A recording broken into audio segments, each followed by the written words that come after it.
اللهم صل علی محمد و آل محمد و عجل فرجهم. با افتخار امشب هم محضر حجت الاسلام و المسلمین حائری زاده عزیز بحث دیشبمون رو پی میگیریم درباره حج، این بزرگترین فریضه عبادی سیاسی که ابعاد مختلفی داره. میخوایم راجع به کارکردهاش بیشتر این شب‌ها بشنویم از حاج عزیز. آقا سلام علیکم و رحمت الله. خیلی خیلی خوش آمدید. زنده باشید. بسم الله الرحمن الرحیم. بنده خدمت شما عرض سلام و ادب و احترام و همچنین بینندگان بزرگوار.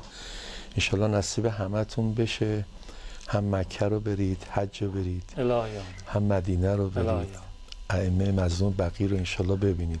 قولم میدیم ان که به حق حضرت زهرا علیه السلام اگر خدا توفیق بده، گرچه این برنامه بعداً پخش میشه، حتما دعاگوی همه دوستان باشیم انشاءالله. انشاءالله آقا، این موقعی که شما دارین برنامه رو تماشا میکنید یک شنبه شب، روز قبلش حرکت کردن، یعنی قرار بر این برنامه تولید شده است. شما الان دارید تماشا میکنید و حدود یک هفته قبل از این روزی که شما دارید میبینید ما این برنامه رو ضبط کردیم. انشاءالله همه عزیزانی که مشرف شدن و میشن به سلامت و دست پر برگردن، از جمله حاجی عزیزمون در ما نفس بزنن انشاءالله. همه حاجی انشاءالله. آقای شما آرزو کردین که این قسمت هم بشه. آقای عطریان که از همین بعد برنامه گذشته دست به کار شده. بله. آره گفتن که شما فرمود سوره نبأ رو هر روز یک سال بخونین اگه میخواین. خوش به سعادتشون. آره ایشون دست به کار شدن دیگه. انشاءالله همه میتونن دست به کار، چون من فرمایش امام صادق. آره خودتون هم تجربه کردین. با یقین بخونید، باور کن نه نوبت اون نیست و اینا. خدا یه جایی که فکر میکنه جفت و جور میکنه. الهی آمین انشاءالله. من حیث لا یحتسب اسبابش فراهم میکنه. الهی آمین. ما بحثمون رو با آقای آیرزاده از دیشب اونطور که متوجه شدید شروع کردیم و دنبال میفرمایید و داریم راجع به کارکردهای حج میشنویم. اردوی تربیتی یک عبارت جالبی بود که از آقا شنیدم، بحث غرق در ذکر و یاد خدا شدن در حج رو فرمودن و مسائل تربیتی که حج داره استفاده میکنم. خواهش میکنم. عرض شود که یکی از کارکردهای حج من نگاه میکردم که خیلی هم مهمه، مساعدت و کمک به دیگرانه.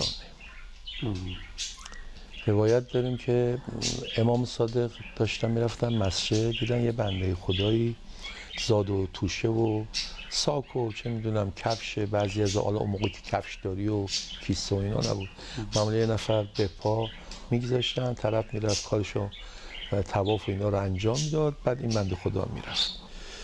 خلاصه سلام کرد به حضرت. حضرت دید طرف خیلی دماغ و پکره. فرمودن چته؟ آقا همه رفتن، من موندم و موندن زاد و راحله‌شون رو نگه دارن، حالا تا اینا بیان قبطه میخورم، چرا من نرفتم؟ حضرت فرمود در ثواب همه کسانی که رفتن تو شریکی، چون تو با کمکت کاری کردی که اونا راحت بتونن با فراغ بال و آرامش فکری کارشون رو انجام بدن. و در یک روایت دیگه ای داره که امام مجتبی علیه السلام داشتن طواف میکردن، طواف مستحبی رو به خاطر کار مردم تو ایام اعتکاف، روز اول بود، تو ایام اعتکاف داشتن طواف میکردن، طوافشون رو رها کردن، اعتکاف رو رها کردن برای کمک به خلق خدا. لذا این مساعدت خیلی مهمه، دلا خیلی به هم نزدیک میشه. میدونید من عرض میکنم هر کی که ذکر خدا میگه، هر ذکری یک نوره. این نورا شمع رو فرض کنی، هر شمع یه نور داره. اینا رو کنار هم میشه، همه جا نورانی میشه. کما این که هر گناه و معصیتی هم خودش یه ظلمتی داره. هر یه گناه یه شمع خاموش میکنه. احسن. اصالت با نوره. بله اصالت با نوره. بنابراین اونجا خیلی نکات مهمی است. من جمله مثلا جز محرمات احرام گفتن که به آینه نگاه نکن. آره. یعنی چی به آینه نگاه نکن؟ به قصد زینت نگاه نکن. آینه نماد خودبینیه. خودبین نباش، خودمحور نباش، مستبد به رأی نباش. همینی که من میگم یالا باور کن خونه پادگان نظامی نیست، محل کار پادگان نظامی نیست به این معنا که حتما تحکمی، نه، یه جا تو ارتش تو نیروهای مسلح باید تحکم باشه، بالاخره سلسله مراتب باید حفظ بشه، ولی تو خونه با محبت زیبا آدم بتونه صحبت کنه. و لذا حج به ما یاد میده که خودبین نباشید. حج به ما یاد میده که زیباترین چیزهایی که داره در راه خدا بده. میدونید موی انسان یک ابزار زیبایی. شما حساب کن اگه ما آدما مو نداشتیم چقدر بیریخ میشدیم. مو به انسان زیبایی میده. خدا میگه بهترین و زیباترین ابزار زیبایی تو که موی سرته در راه من بده. یا یاده کلن انگار میگن راه رسیدن به خدا دو قدمه، قدم اول روی خودت، قدم دوم پیش خداست. همینطور تو حج، تو این همین محرمات هم شما دارین اشاره میکنین از موقع احرام میبنده آدم، واقعا همینه، هم آینه نگاه نکردن، یعنی تو خودتو باید فراموش کنی، یعنی یادت باشه این سفر از خود تا خداست، از خود تا به خدا. و لذا خدا رحمت کنه مرحوم آیت الله علامه حسن زاده عاملی رو میفرمودن که یه الهی نامه داره بیننده عزیز، اگه تونستید این الهی نامه ایشون رو از بازار موبایل هم شما میتونید راحت به هر حال این رو استفاده کنید، دانلود کنید، خیلی زیباست. یه جمله‌ای داره میفرماد او میرود طواف گل کند و این میرود طواف دل کند، او میرود حاجی شود و این میرود ناجی شود، خنک آن حاجی که ناجی شود. حالا این و او کیه؟ این میرود حاجی شود. یه عده حاجی ها میرن مکه که مثلا طواف کنن، آره حاجی ببندن، یه ظواهری رو انجام بدن، اعتباری و مناسکی و، اما او یعنی امام حسین و کسانی که در اون مسیرن، او میرود ناجی شود، بشریت رو میخواد نجات بده. بعد میفرماد که خنک آن حاجی که ناجی شود. خیلی خوبه که آدم مثلا اونجا میره رو خودش کار کنه، خودش زحمت بکشه. تو ایام حج یکی از کارکرداش خلوت با خداست. ما خلوت با خدا کم داریم. من خودم عرض میکنم یه وقتی یادم تو این برنامه ایام دهه کرامت بود عرض کردم شیعتانا ینامون اول اللیل، شیعه ما اول شب میخوابن. الان تقریبا 3 و خورده اذان صبح. خب طرف که ساعت 12 و نیم میخوابه دیگه این میتونه قبل اذان بلند شه، نه واسه 10 و نیم بخوابه، گرچه بعضی ها رو بیدار میکردند.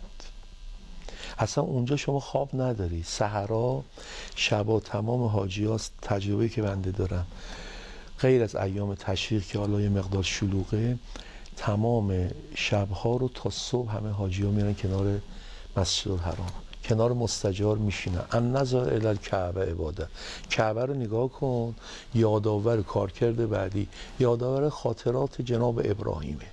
یه دعا کرد هنوز دعای ابراهیم گرفت. یعنی یه راز و نیاز با خدا، یه دعا از زمان حضرت ابراهیم چند هزار ساله داره میگذره، هنوز که هنوزه این دعا مستجاب میشه و اثر استجابتش هست. و اون دعا چی بود؟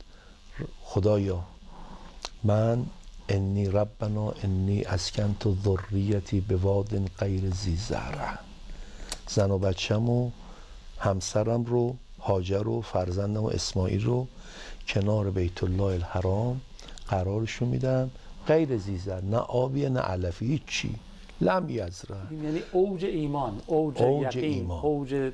یعنی به حرف خدا ایمان دارم، اعتقادم. بعد یه دعا کرد اللهم فجعل رب فجعل افئدة من الناس تهوی الی، خدای دلهای مردم به سوی این سرزمین متوجه کن.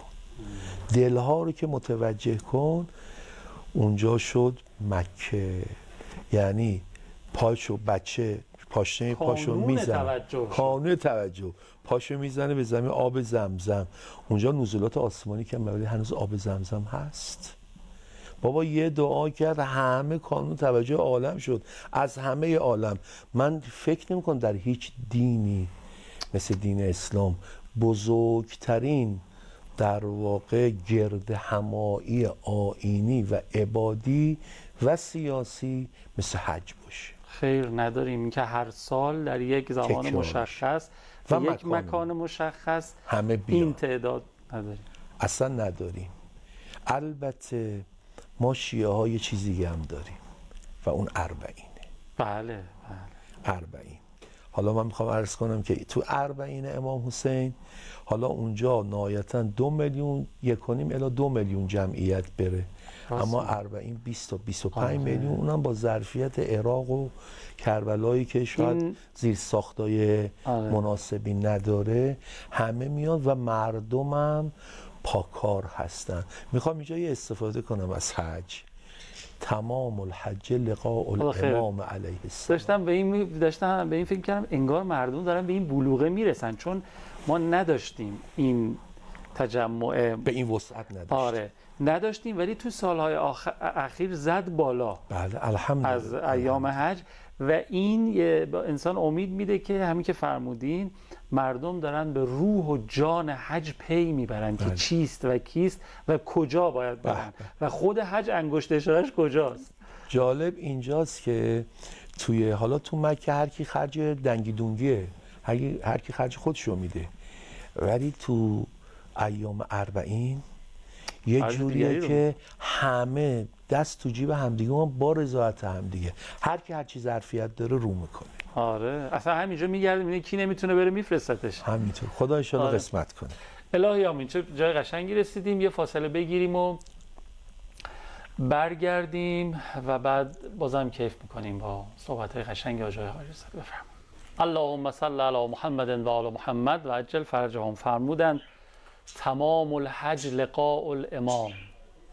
الهی که خیلی زود چشمانمون به رخسار دلارای یوسف زهرا امیر الحاج مهدی موعود ارواحنا له الفدا روشن و منور بشه. خیلی زود شنیدم اتفاقا توی یکی از حالا نشانه های ظهوری هم که میگن، حالا البته ظاهرا جزء علائم حتمی نیست، اما ظاهرا در روز عرفه قبل از ظهور امام زمان نشانه هایی میاد و خبرهایی میرسه. انشالله که همین عرفه پیش رو بشه. اللهم انا نرغب الیه فی دوله کریمه. الهی آمین.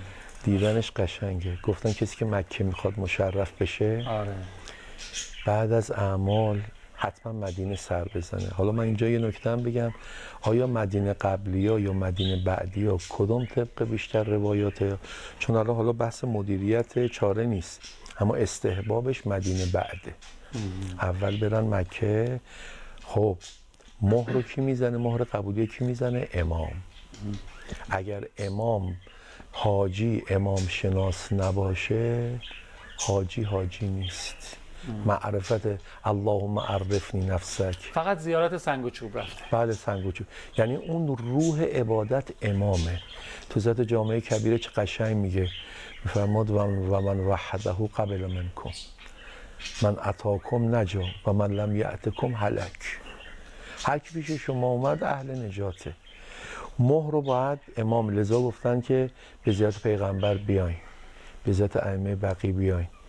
خیلی ها تو ایام حج واجب توفیق پیدا کردن مشرف شدن به زیارت حضرت ولی سلام الله علیه. حالا حتما هم نباید امام به سر و حتما نباید یه ظاهر کذایی، چون حتما اونجا هستن فرمودن دیگه. قطعا جایی که عرفات امام اونجاست. بله. قسم حضرت عباس آدم میخوره طبق روایت هر سال حضرت در عرفه حضور فیزیکی دارند. چه سعادتی دارن مردم. و واقعا به نفس امام، نفس به نفس. و اون زمانی که تو عرفه همه دارن دعای عرفه رو میخونن، این دعای عرفه خیلی مهمه که دعای عرفه 2 تا دعای عرفه داریم. یه دعای عرفه از امام حسین داریم، یه دعای عرفه از امام سجاد داریم. بله. معمولا دعای عرفه امام حسین رو میخونن. یه جمله اونجا داره، حالا من عربیش تو ذهنم نیست، فارسیش اینه: خدایا هر وقت من به تو اتکال کردم و تکیه کردم گل کاشتم، هر وقت به خودم تکیه کردم خراب کردم. آره یه فرموله واقعا. چقدر تو سوره مبارکه کهف قشنگ میگه تو سوره مبارکه کهف میفرماد که کاری که میخواین کنید بگید ان شاء الله، بگید ان شاء الله. این فراز دعای عرفه امام حسین منظورتون نبود مازا وجد من فقدک و من لذی فقد من وجدک؟ خدا نه یه عبارت اینم هست، همون برداشت اونم هست ولی یه عبارت عربی دیگه است تو ذهنم نزدیک. بله ولی به هر حال اینم همون مضمونه. خدایا چه دارد آن که تو را ندارد و چه ندارد آن که تو را دارد. هر که تو رو داشت چی کم داره؟ چی کم داره؟ همه چی داره. چون همه چی. طرف رفته بود دادگاه گفت کیو داری؟ گفت هیچکی، فقط خدا رو دارم. گفت همه رو داری دیگه، وقتی خدا رو داری همه رو داری. و اینجا هم تمام الحج لقاء الامام، امام علیه السلام. لذا معرفت به امام خیلی مهمه. لذا یکی از چیزهایی که حاجی باید دقت کنه فهمه. آدم مکه میره، خروجی و کارکرد بعدیش فهیم شدنه. وقتی میبینی حاجی های دیگه رو اونجا هستی اسرار ببینی، وقت فقط طواف نکنن، اون حقیقت طواف رو. آقا واسه چی منا اومدی؟ خدا العیاذ بالله بیکار نبوده که این همه معطل کنه، نه یه هدف بالاتریه. اون هدف اینه که بندگان من فلیعبدوا هذا البیت، فلیعبدوا، یعنی اگر کسی میخواد به جایی برسه خانه ما، اون وقت تو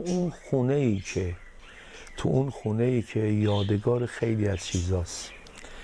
یعنی آدم وقتی فکر میکنه دونه اولا جایی که ما داریم میریم جای قدم های امام عصر علیه السلام، چون هر سال امام زمان میان دیگه با اوان انصارشون.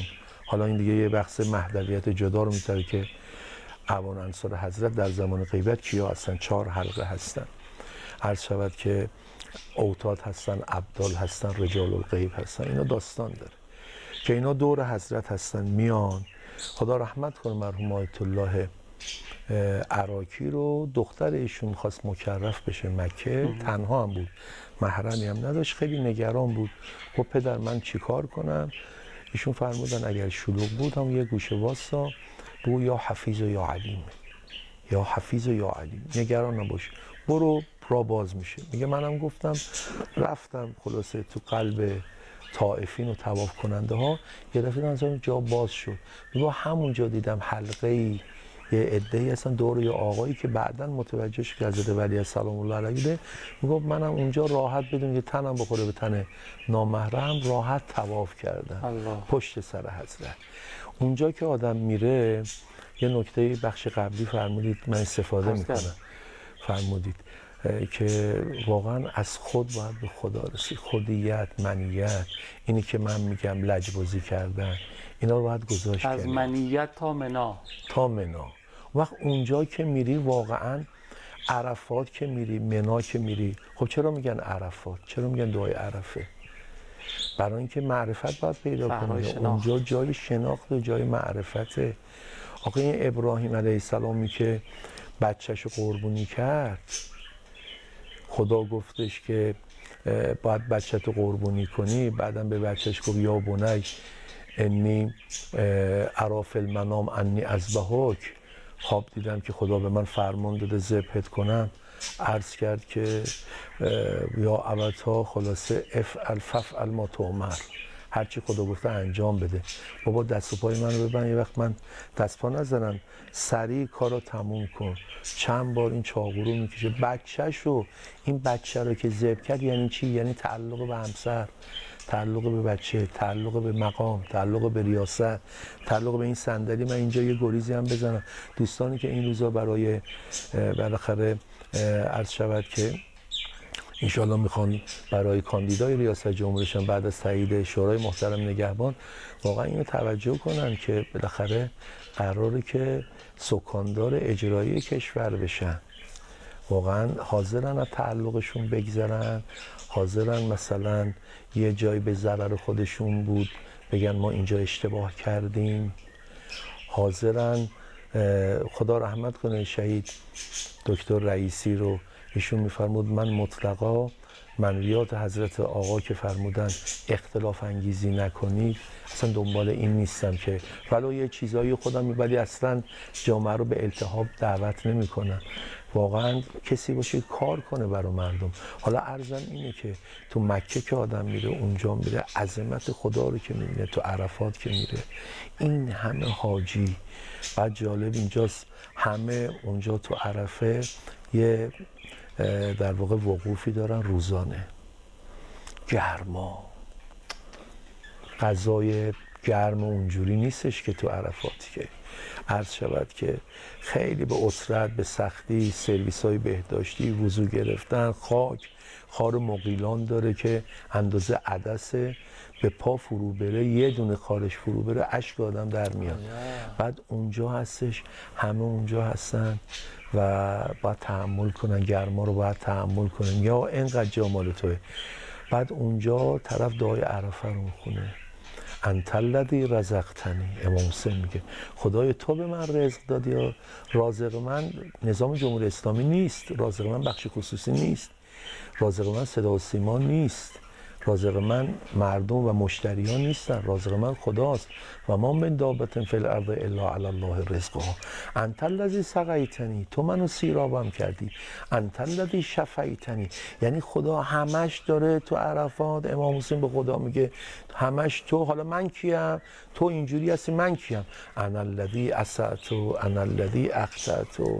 اونی که خرابکاری کرد منم، اونی که داره، نه اینکه امام خرابکاری علیه بالله کرده باشه، به زبان ما داره این حرفو میزنه. امام که گناه نمیکنه که، من بودم که خطا کردم، من بودم که، یعنی اینکه انسان دائما خودش مقصر بدونه.